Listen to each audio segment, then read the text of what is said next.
अग्निपथ योजना पर विरोध की आग, कई ट्रेनें फूकी गई, सड़कों पर बवाल। अग्निपथ पर हाहाकार, कौन जिम्मेदार?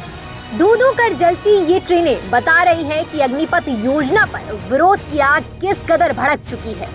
अब कहना मुश्किल है कि ये आग कैसे बुझेगी। सरकार जो कह रही है, क्या वो युवा समझ पाएंगे या फिर युवाओं के मन की बात सरकार समझेगी? आइए सबसे पहले जानते हैं कि सरकार की अग्निपथ योजना क्या है। क्या है सेना का अग्निपथ? तीनों सेनाओं में जवानों की कम समय के लिए भर्ती। सैन्य बलों में 4 साल के लिए होगी जवानों की भर्ती। 6 महीने की ट्रेनिंग के बाद सैन्य बलों में शामिल होंगे। 3.5 साल तक फोर्स में एक्टिव ड्यूटी करेंगे जवान। बाद में 75% जवानों को रिटायर कर दिया जाएगा। 25% जवानों की 1 महीने बाद फिर से होगी भर्ती।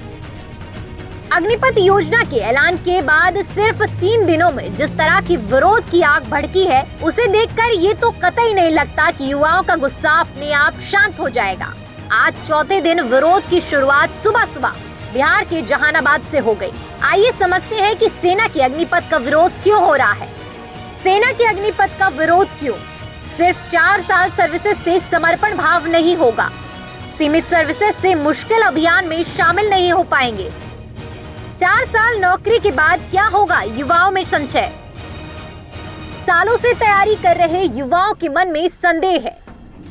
सरकार की कोशिश है कि अग्निपथ योजना को लेकर जागरूकता फैलाई जाए और गलतफहमी मिटाई जाए, क्योंकि भर्ती प्रक्रिया 24 जून से शुरू करनी है। लेकिन बावजूद इसके देश भर के तमाम छात्र हिंसा पर आमादा हैं। भर्ती के नए नियम पर छात्रों में आक्रोश है, लेकिन बड़ा सवाल ये है, क्या इसका रास्ता सिर्फ हिंसा ही है? टीएनपी न्यूज के हिंसक छात्रों से सवाल है, विरोध का ये कैसा तरीका? देश को जलाने वाले सैनिक कैसे बनेंगे? क्या ट्रेन फूकने से नौकरी मिल जाएगी?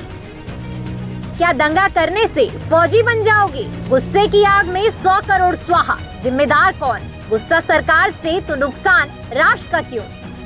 बहरहाल सरकार की किसी भी नीति से हो सकता है कि लोग इत्तेफाक ना रखें, और अगर ऐसा होता है तो लोकतांत्रिक देश में सरकार के फैसले का विरोध करना आपका लोकतांत्रिक हक भी है। लेकिन विरोध की आग में छात्रों का इस तरह राष्ट्र को नुकसान पहुंचाना, हिंसा करना, राष्ट्र की संपत्ति को तोड़फोड़ करना कतई ठीक नहीं है। Bureau report, TNP news.